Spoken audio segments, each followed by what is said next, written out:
নমস্কাৰ, এইটো ভিডিঅ' মই অসমবাসী ৰাইজৰ কাৰণে বনাইছোঁ। চাওক, আপোনালোকৰ অসমত বৰষুণ নাই দিয়া, সেইটো মোৰ প্ৰব্লেম নহয়, ঠিক আছে। মই হৈছোঁ এটা ছিংগল লাইফ হেপী লাইফ বুলি কোৱা ভেকুলী। মই যেনেকৈ আছোঁ, য'ত আছোঁ, বৰ সুখেৰে আছোঁ। মই বিয়া পতা নাই, ভগৱানে মোক আশীৰ্বাদ কৰক যাতে মই কেতিয়াও বিয়া নাপাতো। কিন্তু তহঁতৰ অসমত বৰষুণ নিদিলে তহঁতি যে মোক জবৰদস্তি বিয়া পতাই দিয়, এনেকুৱা কেলে কৰ? হা, এনেকুৱা নকৰিবি।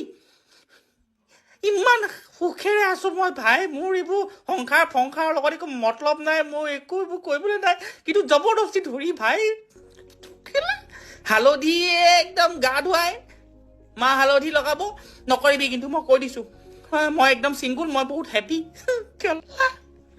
তাৰপৰা গাব ভেকুলী ভদ্ৰ আহিছে ৰবা তলত।